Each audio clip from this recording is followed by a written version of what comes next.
How's it going, everybody? Welcome back to Battlegrounds Game Center. I'm Patrick, and today I got a really special video for you today. We are playing a brand new 3D tactical board game called Edgequest. And I have today with me Aaron, who is the creator of Edgequest. How are you doing today? Yeah, I'm doing great. Happy to be here, man. I want to have some fun.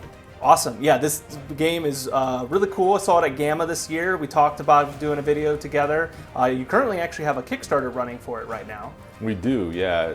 It started March 11. We go through the end of March, so we're kind of in the middle of it right now. We're fully funded. I think we're 170-something%, so perfect. It's going well. So we're going to do a playthrough of the game today where we have the two models here, the board, and one thing that's really cool about this game is it's magnets, right? Exactly. There's magnets encased in the feet, and you have a magnetic board, so they're really solid. I mean, you can tip these over, do whatever you want. They're not going to fall over. Yeah. Right. And you actually physically move the models around, position the swords, and it's a really unique, dynamic sword combat system that never seen before. Yeah, and I know a lot of people are asking, is it just gimmicky or are these just for aesthetics? And it's not, because we wanted to create a game that was different, that had a different mechanic and felt like a real fight. So to really pull that off, which I think we've done, we needed a 3D spatial relationship because positioning, distancing, all that matters. And we actually played a few games already and trying to get into the groove of how to play. And once you get it, it goes. And we had an hour-long just sword fight we didn't even hit each other, and it was just this really cool dynamic fight. So I'm excited to play that again. Now we are playing to just first hit, but depending on how long that goes, we might do 2 hits or something like that. But we want to give you guys a good taste of how the game looks, how it plays. So we're going to get into all that right now. So why don't you go ahead and start explaining the process of starting a game of Edgequest? Yeah, so it's pretty simple to start a game. First thing we need to do is just roll off for the initial rank. We have these rank tokens here, so roll 3 dice. And I got 5. I got 2, 4, 7. Okay, so you select whether you want rank 1 or rank 2. I always want to be 1. Of course. And after that, then we draw an initial hand of 5 cards. So this is a 50-card deck. There's a ton of cards that has a lot of different sides and colors. So do you want to kind of go over what a card anatomy is like? Or? Yeah, they're all a little different, but each card's going to have 2 techniques on it that you can play either technique depending on the situation, right? They're all color-coded, each technique is. So you have red, purple, gray, blue, and gold. So really what you have is your red cards are your attacks on the person. The blue cards are pure defenses, right? The purple cards are cards that can be used either as a defense or as an attack, but they're attacking the opponent's weapon, right? And then the gray are kind of miscellaneous cards, and then the gold, which I'm sure we'll see during the battle, during the fight, are special cards that you play after you win a defense or an attack. So perfect. Yeah. So we get our first 5 cards here, and then we're allowed essentially a mulligan. Yeah, so after we do this initial setup where we get rank in our first 5 cards, we jump right into this combat process, and that's the core mechanic. And really, the combat process, once you know it, it's all laid out in front of you on your dashboard, so there's no need to memorize it necessarily, but it gets intuitive, I think, after a little bit, which I think... Yeah, I got it. I picked up on it. So I played one demo game. I was like, okay, this is really cool. Then we played a game today, and I was like, oh, I remember how this works. Went through the flow of it. Yeah. There's a lot of words and stuff, but once you get it, it clicks. When we jump into the combat process, it's divided into 6 phases, but the first phase is the construct phase. So all we're doing there is we're building our hand, is what we're doing. So you can discard any number of cards that you want from your initial 5, and then draw so that you have 10 total. So we're both going to end the construct phase with 10 cards. Honestly, I think I'm just going to keep everything I got. I like it. Yeah, I am too, actually. So I'll just draw 5 more. And we go up to 10, yeah. And that's it. Now we have our hands. So we jump into the next phase, which is the outwit phase. And here we're alternating discarding cards if we want for edge tokens. And edge is the resource in the game that kind of plays into choosing rank at critical points throughout the process. And you'll see here, for example, in the outwit phase, because I have the lower rank, I actually go first, discarding, which gives you a little bit of an advantage because you get to see what I'm discarding, whether I'm going to or not. Whether I want to try to beat you on edge or something. Exactly, yeah. And then when we get into the maneuver phase, you'll see again, the rank 2 moves first, so the higher ranked person can see what's going on and react to the movements, right? So we're discarding cards. I have to start here. Yeah, I'm gonna discard that for 2. Okay, and then I will discard 1 to get 2. So we're currently tied on edge. And I will discard that one for 2. And I will discard another 1 for 2. It's a little cat and mouse type game right now. Just like, okay, who's gonna stop? Swerve first here. Yep. Let's see. I am going to discard that one for 2. So I have 6. And I will discard for 6 as well. All right, now I'm out. Now when I turn in my rank token on the outwit phase, so it means I could I'm done. keep going to get that choice to have first rank or second rank now. Exactly. I am gonna stop. I'm happy with what I got. I think I got a good spread. Okay, so if we both, so you turn in your rank token, and then since we're tied on edge, what we do at the end of the outwit phase is we would select a new rank based on who has the most edge, but because we're tied, we have to roll off. Awesome. So 5. Man, we tied on the roll. It's gonna be one of those games. 4. More. Okay, you got a lot more. So it's your choice. I am gonna take rank 1 because again, attack, attack, attack. That's what I like. So now we're in the maneuver phase. So again, because I'm the lower rank, I have to move first so you can kind of adjust your movements And this accordingly. is where we get to introduce this nifty little movement tool. Yeah, so we call this the combat template. It's a tool that does a number of things. The way this works though is if you're a right-handed fighter, which we both are in this case, and that's something to note too, the mechanic works for both right and left-handed. So you can choose which one. If you want to fight left-handed with a sword in your left hand, you just flip this template over, there's a left-handed side. Perfect. So we're both right-handed though. So in that case, the way this works is you always line this up with your right foot, which is your strong foot, in the strong space here. And this does a number of things. It defines zones of effect that you'll see when we get into the cards, because different techniques work in different zones, right? Sure. And then this also measures your stance width. So you can't exceed the width of the space in here. So if my feet, for example, were outside where they didn't fit into the template, that would be an invalid stance in the game.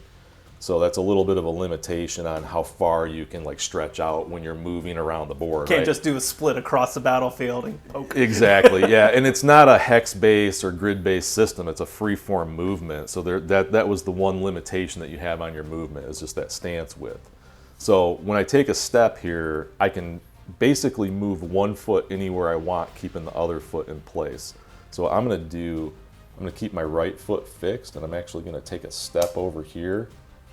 And then in the maneuver phase, after I do that, I can check to make sure that my stance width is valid, which it is. I fit in the template. Obviously, you don't have to use that all the time if it's clear where you are, but That's a good just reminder. sure. And then you can change your position as well, which is your sword hand position. And I think what I'm going to do is actually change up into this would be a high left point away. So what I have a token here that I flip over to the point away side and put it in this high left square, representing the orientation of the So weapon. the physical mini here, the position matters, where your sword and your feet and body is, depending on how you're going to hit and the range of your attack and stuff. So, yeah, absolutely. and that is one of the things that really drove me to this. I was like, oh, that's awesome. Like, I love sword fighting. This just seems like the perfect way to play a sword fighting game. Like, I don't see any other way you could do this. This is so cool. Now I get to do a maneuver now. Correct. Yeah. And, Now it and goes then you over have an to opportunity to do another one, and then we do 2 essentially. Basically 2 apiece. Yep. Okay. So for me, again, sticking with theme here. So I am going to just walk this way. And I am going to stay. So my right foot now, since my strong foot is behind it, I have to kind of flip this template, and now my focused area is behind me because my weak is in the front. But I'll have an opportunity here to do another maneuver to kind of Exactly. Yeah. And then I'm just going to kind of go point toward center at the top there. Gotcha. All right, so now it goes back to me for my last step. You know what? Seeing how you're coming in, I'm gonna actually Ooh. drop back. Be a little tricky. I'm gonna stay in this position though. Okay. And then I will move forward. and then I'm going to angle down to here. Yeah, I knew he was going to be aggressive. All right, here we go. That's the fun way to play, right? Yeah, get right into it. Yeah, and that's the end of the maneuver phase. So those first 3 phases is just getting set up and engaging in the fight, right? Now we jump into the battle phase, which is where the meat of the game. Yeah, that's where everything happens, where we're playing cards, going back and forth. So rank 1 in the battle phase actually gets to initiate the action. So it's your play. Right. And I was being aggressive, so clearly I have something to play, right? Yeah, and it says right on your, now the way this template works, or your dashboard here, is there's 2 spaces for cards, and the right space is where you always make your play, and it's we've labeled it "make your play" here, so it's really obvious. Very clear. Yeah. Yeah, and to make a valid play here, you have to play the appropriate color at the appropriate time. So like, because it's your rank, and it says this right on the dashboard in front of you, so it's always there as a reminder, you have to play either a red, purple, or gray card on this turn. Now, if you had a card that was already played, like if we were in the middle of the game, you might have a card on your left side. If that's the case, then you have to have the right color, but you also have to match one of the shapes on the sides of the cards. One or more of the shapes, and the blank spots don't count. And there's like little circles, diamonds, yeah. Yeah, yeah, and that's designed to keep the flow from one technique to the next correct, because we're trying to replicate actual sword fighting, yeah. Right? So one thing flows into the next. My first card, though, I'm going to play is a focused thrust. So I'm going to put it here just to make sure we can see it. I forgot to change my position, by the way, after I did my second right, right. Yeah, you did physically, so we got it. So I'm positioned center middle here, and then my card here that I'm playing a focus thrust is an attack, and there's a little white square. So this is determined based off your position, if you can even do it. So, like, since I'm in the middle here, I'm able to attack, and then it shows you the red is what's going to happen after the attack, where my position is going to end up, and I have a choice. Now I have an area of effect attack. So this is your arm, which is, again, used with this template here. It's focus. So you have to be in my focus range, which I think you are. Which you would put, well, your focus zone would be put the template on the back of your feet. Yep. And then you can see your focus zone when you line that up on your feet is like right out here. Right. So I'm in your focus zone. Yep. And in order to hit, you actually have to be able to reach. So like you go from the shoulder to your chest there. So if you were a little too far out, I wouldn't actually be able to hit you right now. Exactly. So that's why leaning forward is an important thing. Yeah, the positioning of the figure matters, right? That's the third thing that template does, is it measures the reach of your attack. So, Yep. So you check that. So my torso is clearly in measure. Yeah, so I'm poking you. I'm like getting a little torso. Yeah. So then and that shows you too, like that's what I'm attacking. If it was a different body part, I could attack like the head or the arm or even the whole whatever. If it was all red, it wouldn't matter. But since it's the chest, I have to go for the chest with this attack. Correct, yep. And then it has the number of dice I'm going to be rolling, which right here is 6. And then it shows me a sword, which is the kind of icon I'm looking for when I roll to hit you. Exactly. Perfect. Yep. So then I'm going to need your 3 dice. Yeah, well, so you make your play, right? So you're attacking me. Yeah. So whenever a player is being attacked, they can immediately play a card. So you can play, you don't have to play blue, purple, or gray. Mm-hmm. So I am going to... A nice little reaction or defense, Yeah. So you always have the opportunity to play a defense. I'm going to play a barring parry. Ooh.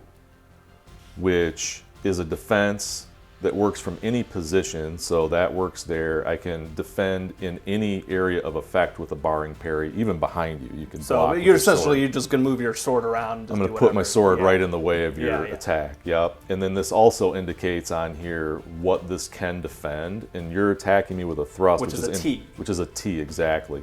And on the card it says it does defend a T. So I'm good on my defense. I know it's a valid defense. Perfect. So now we've got both plays out. Now the attacker resolves first. Now I roll my dice. Yep. And I'm looking for swords. Okay. A few swords there. Oof. Now, this is where I get an opportunity, if I have edge, to re-roll the dice. Now, we have something else we're playing with today, though, some augmentation to the game. Because there's various different ways to play this with different victory conditions and different... what you call superiorities, or so we skipped over this part. Actually, we decided before we started the video, right, that we were going to play the first touch to make it a little bit of a quick engagement, maybe 2 if it goes too fast, right? But then we're also doing offensive advantage, and we have some different modifiers here. The offensive advantage basically gives you a free reroll of any number of dice for a red attack card. Which is what I just played. Yeah, because the defense has a little bit of a built-in advantage, you know. So if you want to play a more long, drawn-out game, you know, you're playing probably with no modifiers to attacks, but we're trying to do a little quicker engagement, so that gives the offense a little bit of an advantage. Which allows me to re-roll these dice right now. Right. Okay, and I'm looking for sword. It doesn't matter. Never mind. No, awesome. Good. However, for me. that's not the only re-rolls I can do. No. I have edge. Yeah, so that's the edge resource. That's one thing that does too, in addition to giving you this ability to choose rank. You can spend one edge to reroll one die, and you can keep doing that as many times as you want, as long as you have edge. All right, well, I'm going to at least do it once and see what happens. Uh-huh. Maybe I shouldn't. Keep going. No, keep going. I think I'll just leave it there with my 6 hits. So you're coming at me with 6. My defense, I'm rolling 5 dice, and I'm looking for shields. And the dice are built so the shields are a little easier to get on here, giving the defense a little advantage. And I get 2, 4, 6, 7. So you definitely blocked So I me. definitely blocked it. So now here's where, you know, you get into like the thematic stuff. We can make this as cool looking or, you know, how goofy looking, however you want to do it, right? I mean, it does matter where the figures end up positioned, because as you saw, like positioning and reach and all that matters. But basically, I'm gonna say I'm like blocking off your sword And here. then I'm just going to get blocked this way. Yeah, and so what we do in that case is we apply the effects of my card because I won that battle. So both of us end up guarded in that case. So that's where you put your guarded token in the middle. Which replaces the point forward. Replaces the point away, yeah. So now we're both in a guarded position. Now that both cards have been resolved, we take our resolve token, put it on there, and then slide the resolved card over to the left. Since I was first ranked, I also played. Oh yeah, we missed. So when you play on your rank, you turn in your rank token. That's just to signify. Show that you went, yeah. Now, actually, because I won that battle, so a battle is an attack and a defense, and I won that. So if I had a gold card that actually matched shapes here with the barring parry, I could play that. I don't have a gold card that matches shapes of the barring parry, so there's no gold card to play, so I missed that opportunity, and now it goes to my rank. So I would turn in my rank token now and make my play. And this is where it starts to get interesting, right? Like the cards, we have tactics cards in here. And so what I'm gonna do actually is play a tactic called Second Intention. And that's a purple card, so I can play that. And it matches the circles at the bottom, right? Sure. So the tactics cards, when you play those, you spin both of your cards around as a unit, 180 degrees. So we spin those around, and I end up with a 2-card combo, like a 2-technique combo coming at you. So right now, doing my Second Intention off the barring parry gives me a distance control, which is a footwork, and gives me some advantages, followed up with a wrath cut, which is a downward powerful cut. So I am going to play an invitation. And that's another tactic. And that is another tactic, and but it says when you are attacked, which results in a play when you are attacked, which results in a 2-technique combination. So now this goes here, and I get to rotate my cards. Yeah, so this is where it starts getting interesting, because now we have a 4-card battle basically. Yes. Yeah. Yeah. Somebody might get hit at the end of it. So now the way when you have a battle like this, and in the first one we only had 1 card each, so it was pretty obvious. In this case we have 4 cards going on. Right. So they're always resolved in a certain order, and you start with the attacker's left. Okay. So I would resolve my distance control, and what I have here is I'm able to take 1 step, then I can change position, I'm going to gain 1 edge, and then I have a bonus that would be applied to my attack. So I'm going to go ahead and take my step, and I think what I'm going to do is go ahead and let's see, I'm going to step like so, and then I get to change my position, and I want to make sure that I change my position into a valid position for my wrath cut that I'm attacking you with. Right. So I'm going to switch from my guarded position to a point away high right. That's one of the valid positions for the wrath cut. Okay. And then I get 1 edge, and then I have a bonus here that I'm not applying yet, so I signify that by putting my bonus token on that card. And then it goes over to the defender's left Which is card. my left card. Yep. So I can 1 step, then gather, or gather in 1 step. Gather. And a gather is just where you bring your feet together. 1 foot stays in place, and the other foot comes together with it. And I'm going to one step. Okay. And then now I get to change my position if I'd like to, which I will. And we are going to go point away like this, which I'm technically already doing. So kind of like that. Yeah, you can make it look however you want, as long as you kind of reflect what your position is. Yeah. Yep. Okay. And then you roll, you follow the order there you're rolling for edge. So then I get 2 edge, because it's based on the symbols, not the type. And then I get a +2 to my shields. Right, so now that card's resolved for now. So then it goes back to the attacker's right card, which is my Wrath Cut. So I'm in the correct position for that. I'm going to end in one of these positions down low. So I'm going to choose middle left point away is where I'm going to end. You have to be in my, or a target, which is any part of your body, has to be in my strong zone. So using the template again with the right foot, it's all lined up that way. My strong zone goes from this arrow to this arrow. So your body's clearly in the strong zone, right? Then I have to make sure that some part of your body, because this can attack any part, is within range of my head. And So, you're in range. Okay. And after a while, some of this becomes pretty obvious, right? Like Sure. you're in range. And now I've got 6 dice I'm rolling, and I'm looking for swords. Ouch. Give me a roll. Oof. Ooh, that's a lot of actually a swords. very good roll. I might lose my head here. So I've got 6, and now again, we're both playing with offensive advantage, so I get to re-roll. Ooh, and that pretty much... That's 8. Yeah, that's going to be 8, and I have a +1 coming from my distance control, so I have 9. Okay.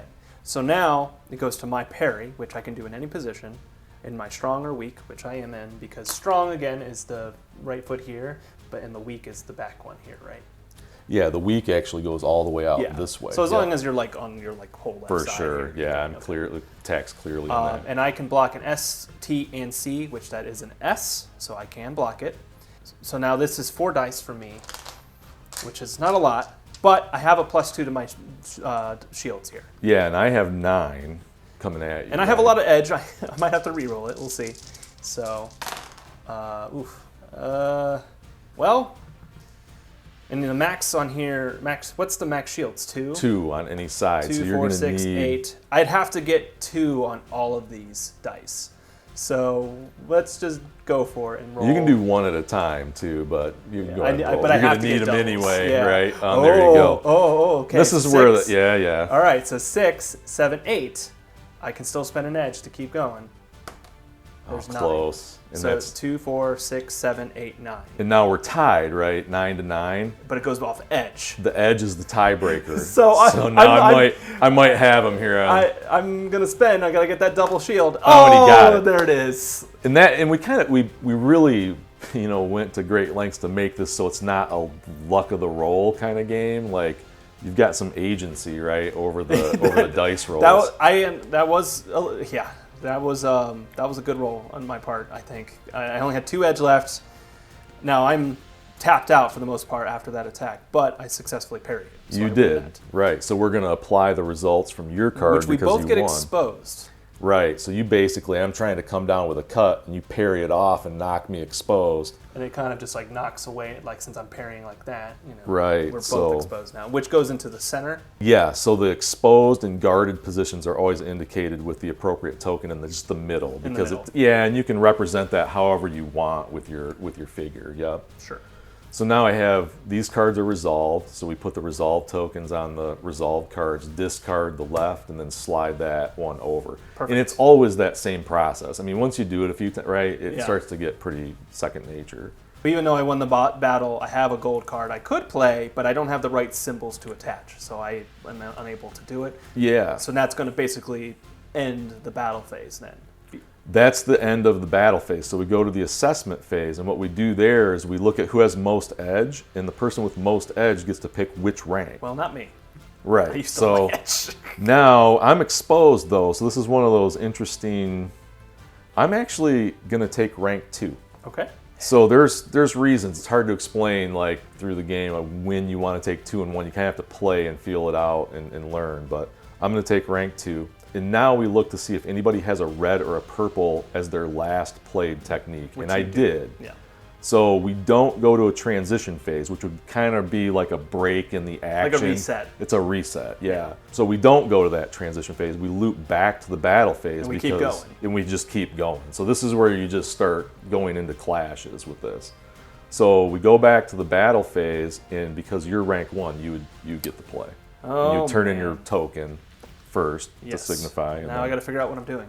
Because I'm exposed, I have to kind of change my position here in order to attack. Which, again, tactics are the key, right? Because if you have a tactic that works off that parry, like a riposte or a second intention or a couple of the other tactics there that would work, then you can actually turn that right back into an attack. So I do have a riposte, And, which I am playing. So thank you for telling me that. wow, okay.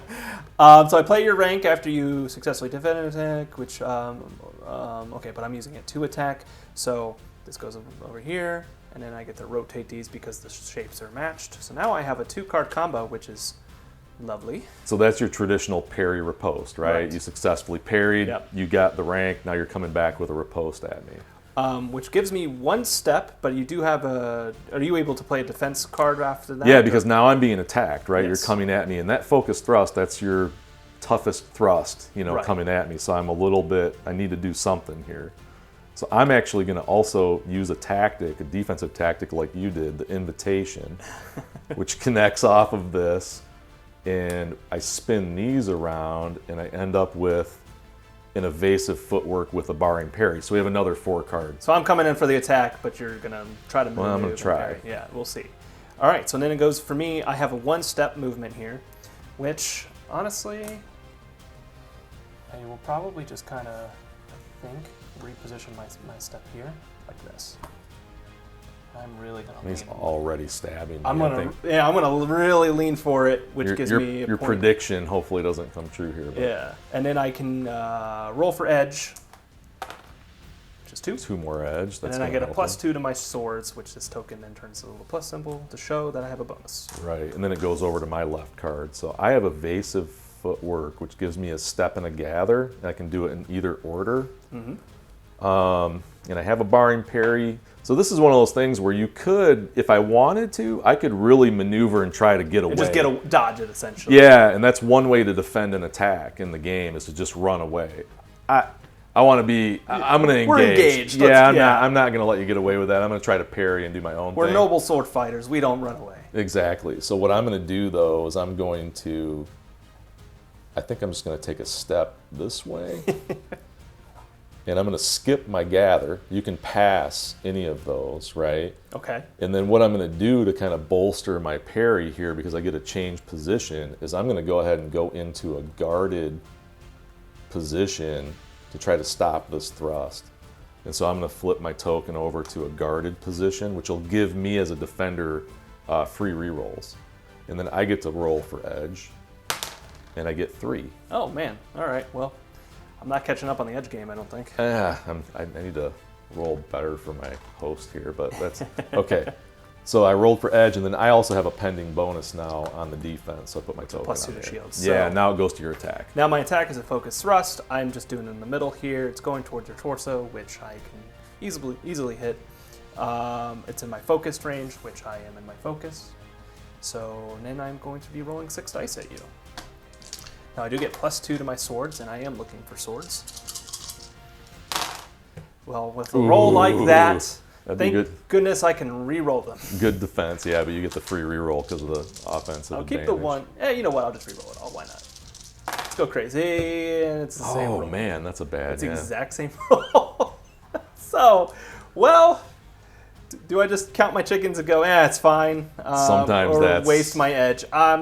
I guess I have 3 swords coming at you. 3 swords coming at me. Okay, you kind of. All that build up for, well, you know. Yeah, that was a bad roll. All right, that happens sometimes. On my defense, Yeah, you obviously got I it. Yeah, you defend got it. it. Yeah, so we both end up guarded. Okay. I was already guarded. You end up guarded. I could play a gold, which I can't though, off of a barring parry. So I do not have a play. So now it's my rank. So I'm gonna go ahead, play my token, and I'm just going to go ahead and play an aggressive maneuver, which is not an attack. That's just a footwork technique. So you But don't it is have red. It is a red card, So but it's keep the not battle an going. attack. Yeah, so Yeah. you don't get to play a defense. All we do here is I resolve my footwork. Perfect. So I get a gather and a step again in a change position, roll for edge. So I am going to step like this and then gather. And I'm going to change position back into a cutting position again. So I'm going to go Nice little backward swipe. Yeah. high right point away. Perfect. And let's see, roll for edge. I get Well, three more. I can't catch up. This is what happened the other day, yeah. So, and then I've got a bonus that's pending on that. And it slides. That gets discarded and slid. Yep. Perfect. And then that's the end of that battle phase. And now we go to the assessment, The which you have the assessment. most edge, so you get to choose Right. who's going first. So you know what? I'm going to take. I was about to say you have a really good advantage right now. Yeah, I'm going to flip it on you. I'm going to take one, and that's why edge is so critical, right? Because Yeah. that's those points where I need one because I want to hit you now. So okay, and then we loop back up to the battle phase, and I'm going to try to hit you with a wrath cut. Okay. Well, I'm going to try to parry it with a cutting parry. Okay, all right. So we start again, my left, but that's just a bonus that's pending, right? Your left is resolved. It's resolved, yeah. So it goes back to my wrath cut. I just have to make sure, I mean, we clearly see you're in the right zone. I just have to make sure we've got something. Yeah, Oh, yeah. you're in range. I'm a little too hunched forward. Yeah, and I'm going to do a diagonal cut down, so I'll end in a position down here, and now I'm rolling 6 dice. Oh, wow, the dice are not cooperating. They're like shields, right? That's But- what you want. Yeah, that's what you want, but offensive advantage. This is where I roll all my swords. There we when I'm go. blocking. That's better. And so I have a ton of edge sitting here, right? You could so really I might go as well for it. just try to finish this off, right? Yeah. So I'm going to spend one, I might lose my head here. and I get That's 2 that's more, good, yeah. and then I'm going to spend another one. I get 1 more. So now I mean it's a 1 in 6 chance to might be improve it. those ones. I don't know. I've got 2, 4, 5, 6, 7, 8 plus 10. 2, 10. This might be it. So that could be it. So I'm going to roll with 10. With Send that 10. over to you. So I get 5 to defend. Now, actually, now that we're thinking about it, that actually is a hit. So this is one of those because you didn't end up with any bonus over here. I can't get to 10. You can get 10, but the tiebreaker is edge, and I'm sitting on a pile of Oh, so the max I edge. can get is 10. Right. On 5 dice. Right. With 5 shields. So I think that's it. Yeah, So- yeah. Unless the one thing you could do if you had like so we do have cards in here. We have an instant card, for example, lightning reflexes. That's an interesting one. The instants are not played on your board here. Right. So those are played in addition to your regular play, right? So if you find yourself in a situation where you're like, oh man, I'm not going to be able to defend that well or whatever, you could play, for example, if you had it, lightning reflexes, and then step back and evade the attack, right? So there's a lot of different ways to avoid that. But with But only 5 dice, so Bam. boom, off with the head.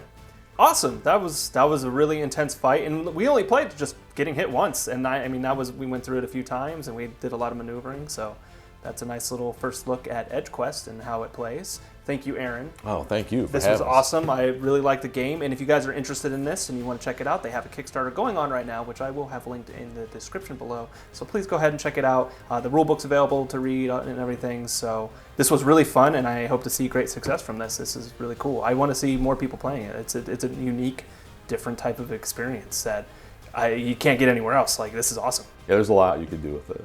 If you guys are interested, please go check out the Kickstarter. I do have it linked down in the description below. It has a little while longer until it ends.